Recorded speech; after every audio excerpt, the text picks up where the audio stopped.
우리 남편들 중에 다 그러신 건 아니지만 남편분들이나 아니면 어떤 분들은 정치, 경제, 사회 이런 세상 돌아가는 얘기를 이렇게 딱 하면 수수수 나오시는 분들이 있어요. 그죠? 그런 분들을 가만히 보면 참 지식이 많다라고 하는데 막상 그분의 가족을 보면 가족의 마음을 몰라서, 아내의 마음을 몰라서, 아이들의 마음을 몰라서 헤매는 경우들을 바라봅니다. 만 개의 지식이 필요할 때가 있지만 진짜 우리에게 필요한 하나의 지식이 없을 때가 있다라는 것입니다. 낭독의 발견이라고 하는 이 TV 프로그램에서 원재훈 시인이라는 분이 이런 얘기를 했다고 합니다. 작년 가을에 잠자리 한 마리가 사무실로 날아왔습니다. 사무실에는 9개의 창문이 있습니다. 그런데 잠자리가 나가지 못하는 것입니다. 잠자리는 곁눈, 혼눈 다 합해서 10,000개의 눈을 가지고 있습니다. 그런데 지금 이 창문을 열어가는 데는 10,000개의 눈이 필요가 없습니다. 밖을 볼 수 있는 단 하나의 눈만 있으면 되는데 이 잠자리는 그 하나의 눈이 없어서 나가지 못했습니다. 그리고 이걸 보면서 이 시인은 이렇게 생각했다고 합니다. 아, 지금 나는 10,000개의 눈을 가지고 있는 것은 아닌가. 인생에 많은 지식과 모습을 갖고 있지만 정작 필요한 것 하나, 그거 하나가 없어서 어려운 것은 아닌가. 여러분 어떠십니까? 인간의 지식과 기술은 매우 발전했습니다. 놀랍게 발전해서 정말 이제는 뭐 인터넷 치고 그리고 유튜브만 치면 여러분들이 하고 싶은 것, 여러분들이 뭐 먹고 싶은 것 이런 거를 다 만들어낼 수가 있습니다. 사고 싶은 것도 돈이 좀 있으면 어디서든지 구할 수 있는 것이 지금의 시대입니다. 그러나 결정적인 한 가지 지식이 없을 때가 있다라는 것이죠. 태양을 끌어올 수 있는 능력이 있을지라도 사람의 마음 하나를 바꾸지 못하는 그러한 연약한 모습이 우리 가운데 있습니다. 그래서 어떠한 학자는 우리에게는 길이 없습니다. 우리가 길이라고 부르는 것들은 방황일 따름입니다. 라고 얘기했고 전도서의 기자도 이렇게 얘기했죠. 지식을 더하는 자는 근심을 더한다. 지혜가 많으면 더 피곤하다. 이렇게 뭔가 지식과 지혜가 많으면 그것 가지고 행복하고 모든 것을 알 수 있을 것 같은데 실제로 우리는 많은 지식을 가지고 있으면서도 길을 헤맬 때가 너무 많이 있다라는 것입니다. 오늘 우리가 읽은 이번 주부터 읽게 될 사도행전 16장, 17장부터 읽을 말씀은 사도 바울의 복음 전도에 대한 내용이죠.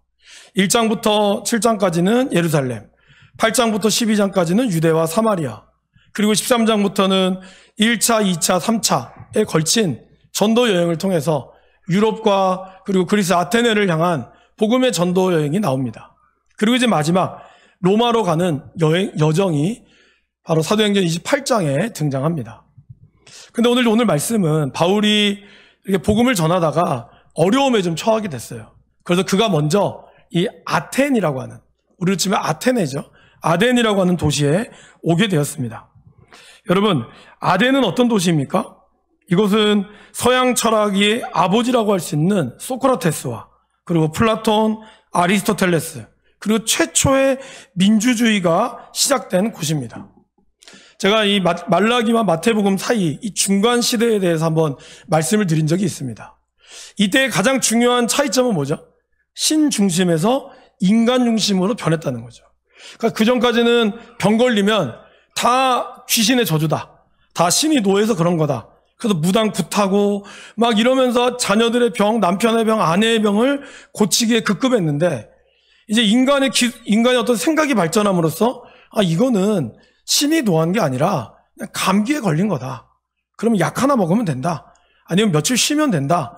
이것으로 인해서 인간의 어떠한 중심이 되는, 그래서 기술과 그런 여러 가지 것들이 순식간에 발전했다는 것이죠.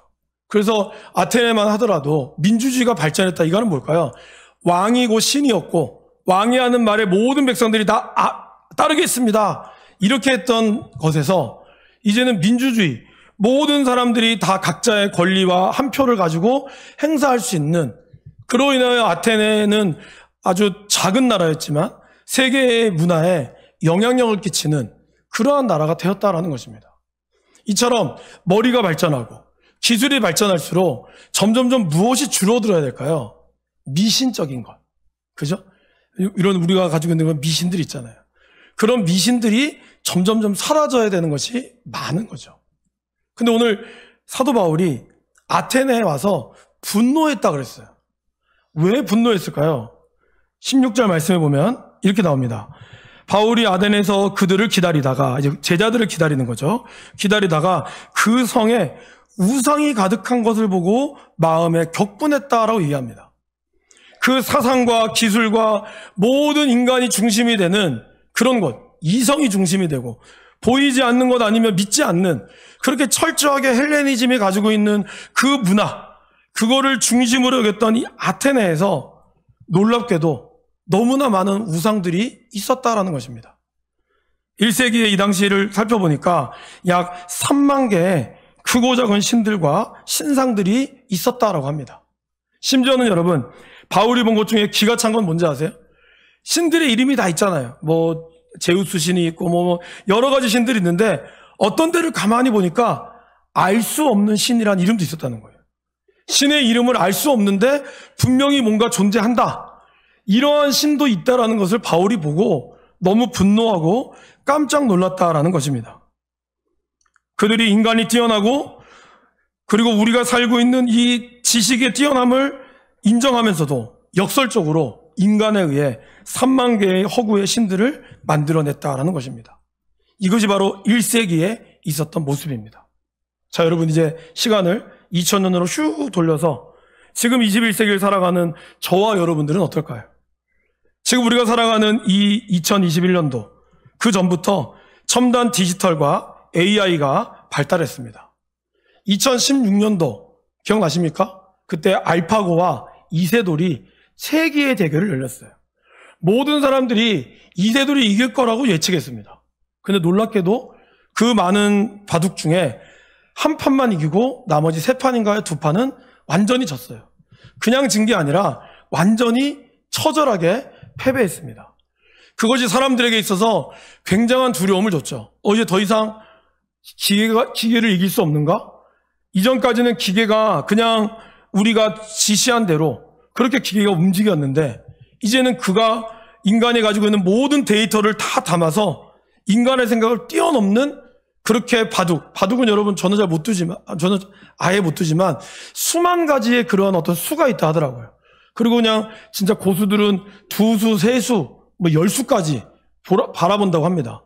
그러니까 인간이 생각할 수 있기에 가능한데 그것이 이제는 기술이 구현해내고 있다는 것이죠.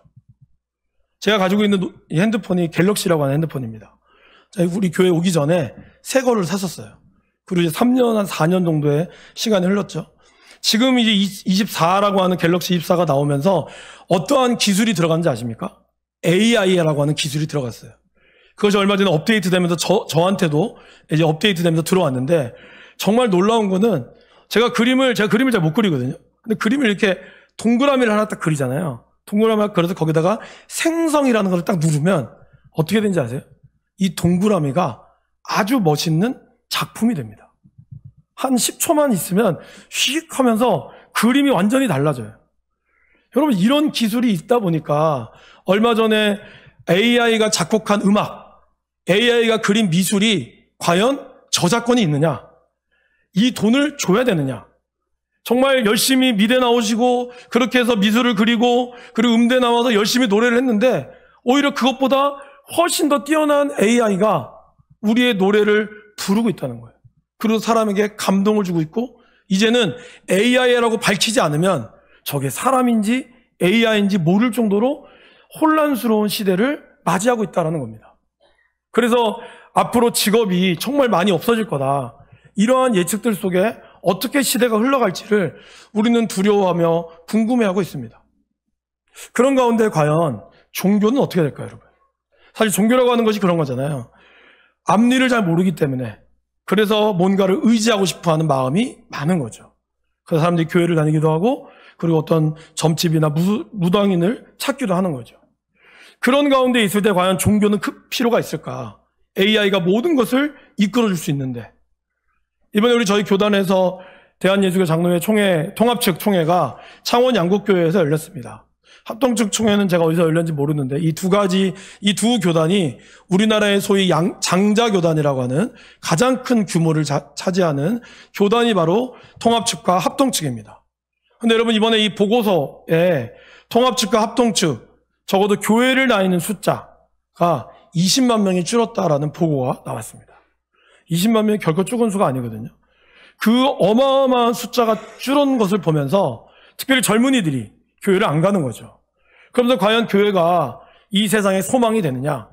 이거에 대한 많은 고민을 안겨주는 그런 회의를 우리는 맞이했습니다. 자, 그런데 여러분, 그런 가운데서도 종교 중에 숫자가 늘어난 종교가 있어요. 뭔지 아세요? 바로 무당과 역술인이라고 합니다. 이제 이걸 조사하면서 이 무속단체가 있더라고요. 대한경신연합회라고 하는 아주 국내 최대의 무속단체가 2006년도에 이 단체에 가입한 무속인의 숫자가 약 14만 명. 그리고 점을 치는 분 있죠? 역술인 협회의 숫자가 20만 명으로 도합 34명이 2006년도에 등록한 사람이라고 합니다. 자, 근데 그로부터 10년이 정도 지난 2017년도에 두 단체 회원을 비교해 본 결과 총 100만 명이 그들이 무속인과 역술인이 기록되었다고 합니다.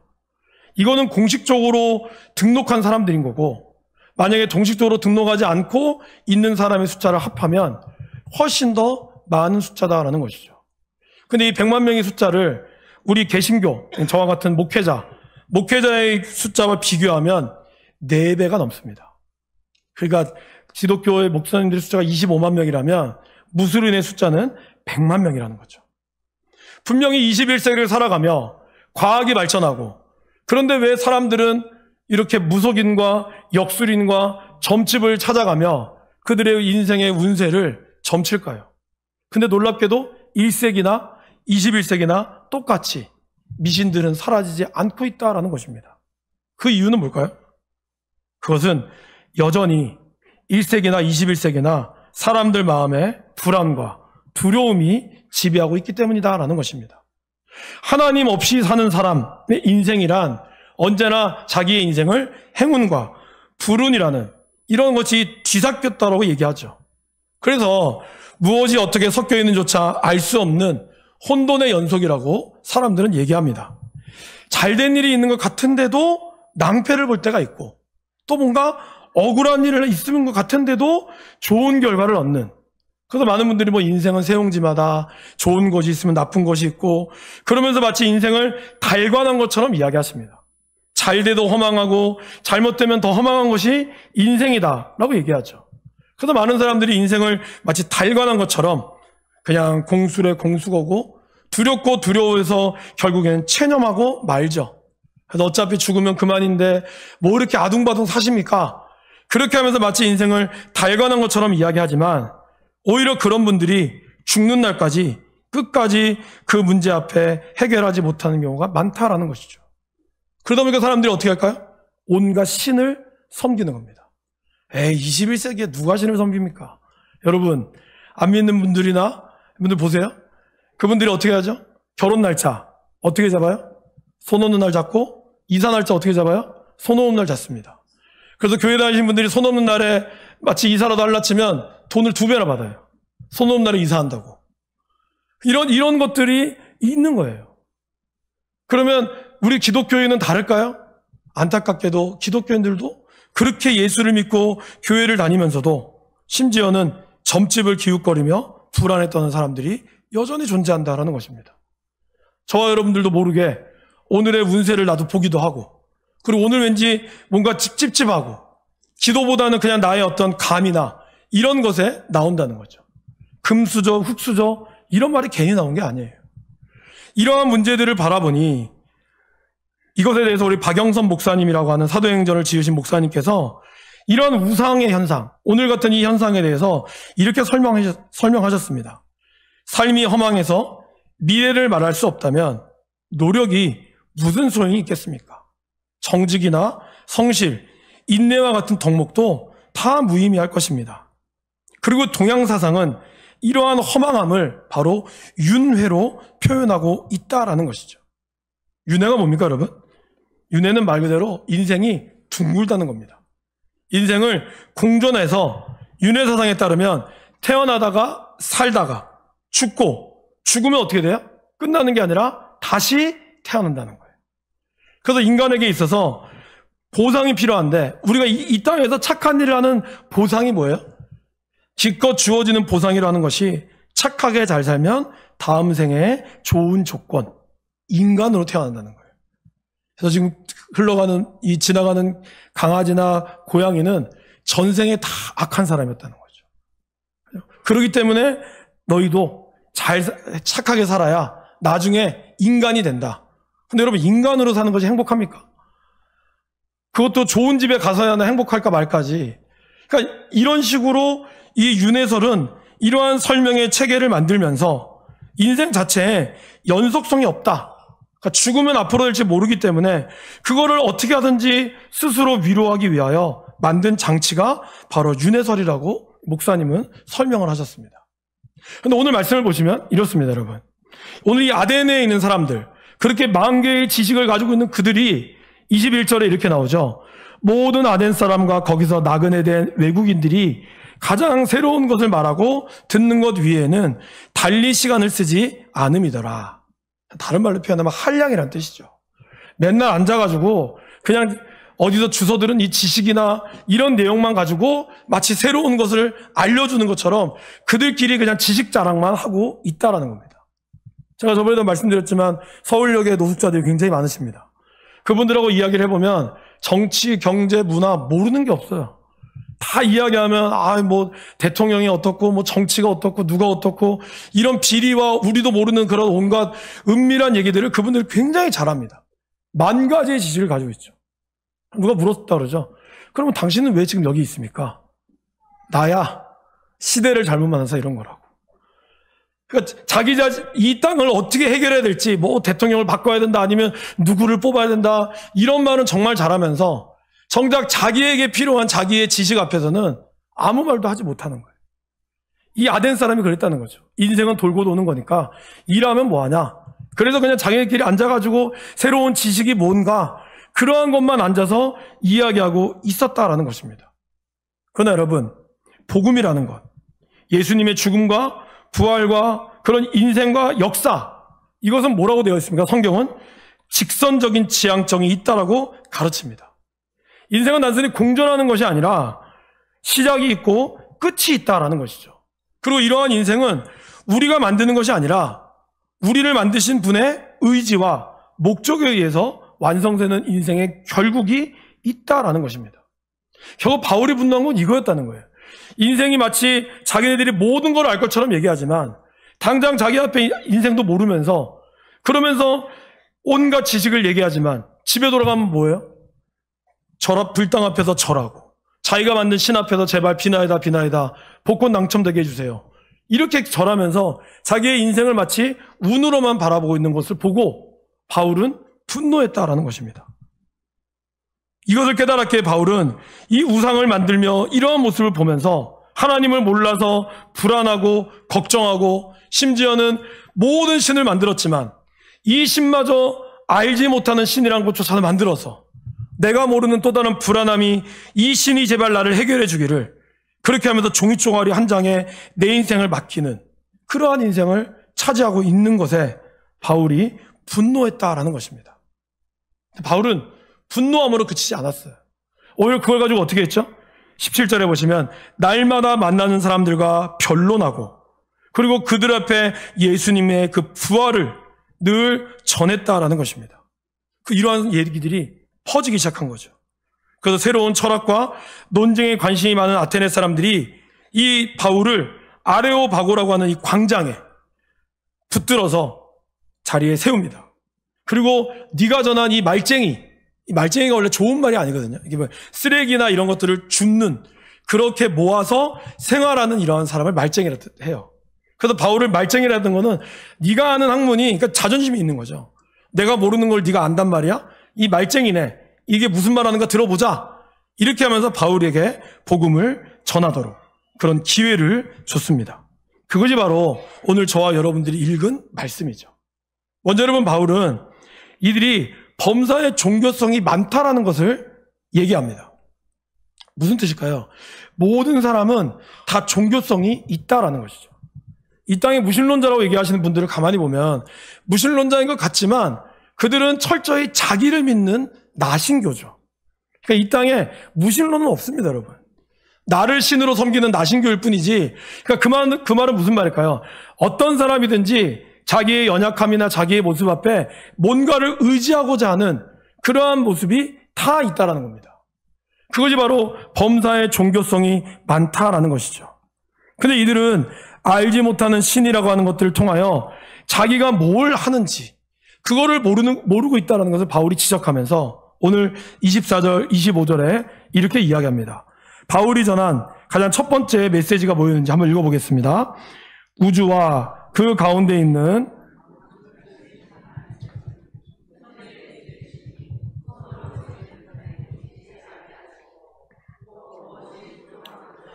사람의 손으로 섬김을 받으시는 것이 아니니 이는 만민에게 생명과 호흡과 만물을 친히 주시는 이심이라.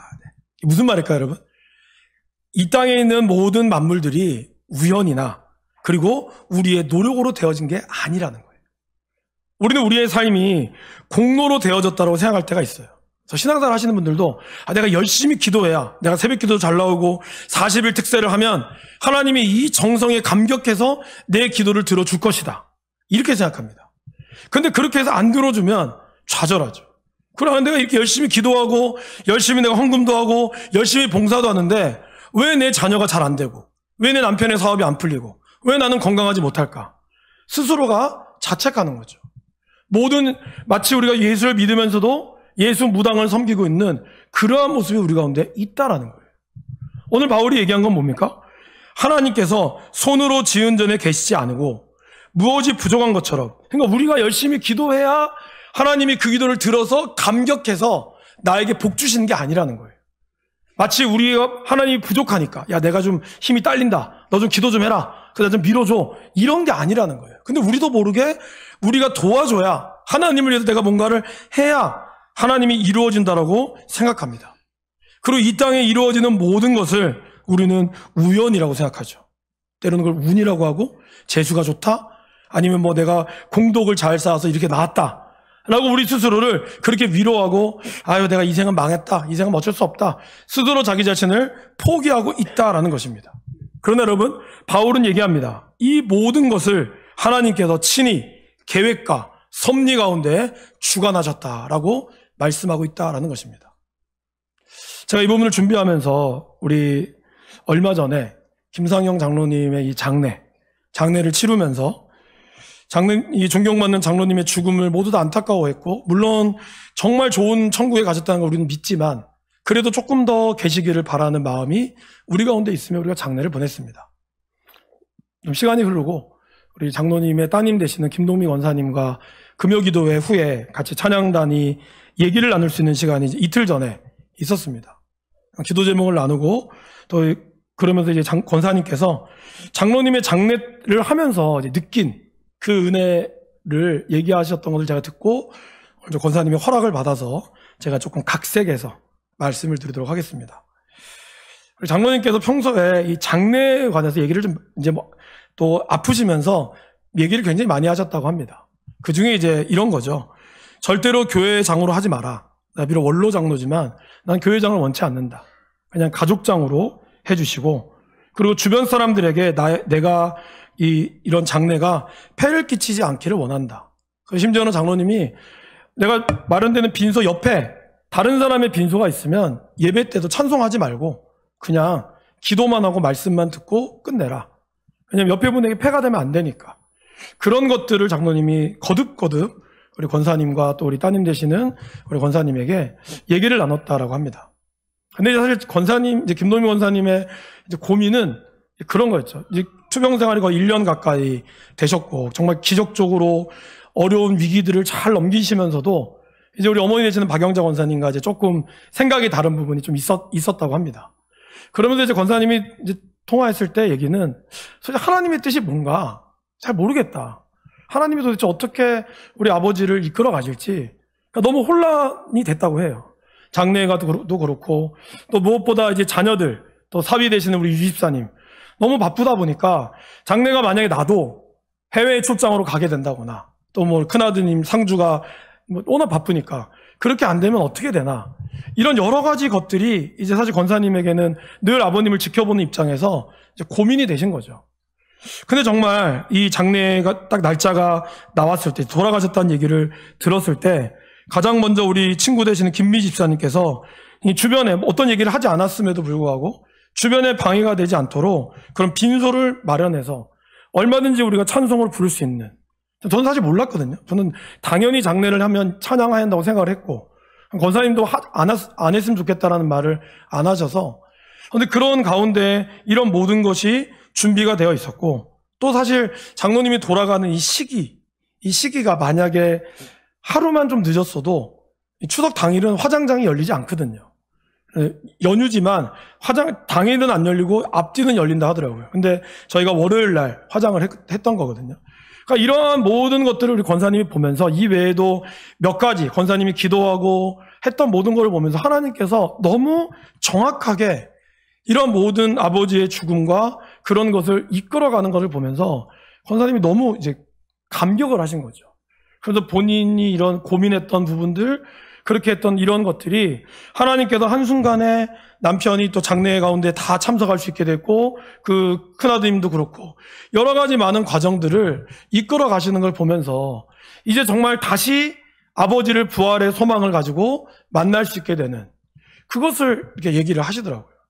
사실 그것이 저에게는 오늘 우리가 읽은 이 말씀에 비하면 맞는 거죠. 여러분 우리는 이 세상을 정말 우연처럼 여기고 모든 것을 재수로 생각합니다. 그런 사람들이 많아요. 그러나 하나님은 이 모든 것들을 섭리하시고 인도하시는 분이시다라는 것입니다. 오늘 27절에 그렇게 얘기하죠. 이는 사람으로 혹 하나님을 더듬어 찾아 발견되게 하려 하심이로되 그는 우리 각 사람에게서 멀리 계시지 아니하도다. 어떤 사람은 뭐 복을 얻기 위해서 막 1년 동안 물에 가까이 가면 안 된다. 그래서 뭐 물도 안 가고 심지어는 뭐 어디 머리 씻으면 안 된다. 1년 동안 머리도 안 씻고 그래야지 복 받는다고 그래야지 저주가 떠나간다. 이렇게 하면서 자기 몸을 그렇게 아끼지만 정작 하나님은 그런 분이 아니라는 거예요.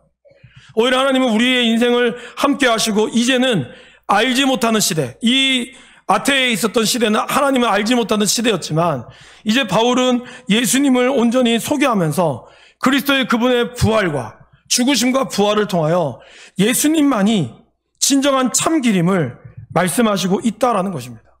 어디에나 하나님의 손길이 묻어 있고 사람이 만든 우상이 아니라 바로 예수 그리스도를 통하여 우리에게 보내주셔서 죽음 가운데서도 부활하심으로 그리고 그것을 믿는 자에게는 하나님이 성령을 약속하셔서 우리가 가지고 있는 이 땅의 어려움과 두려움을 하나님이 이기도록 하나님이 극복하도록 우리에게 허락하셨다라는 것을 사도 바울은 오늘 우리에게 말씀하고 있다라는 것입니다. 이제 우리가 이것을 믿고 받아들일 때 우리의 인생의 두려움과 고난과 어려움을 극복할 수 있다라는 것입니다. 제가 제일 처음에 말씀드렸던 그 내용이 있죠. 1000개의 눈, 10,000개의 눈을 가지고 있지만 하나가 없어서 정작 해결하지 못했던 일들.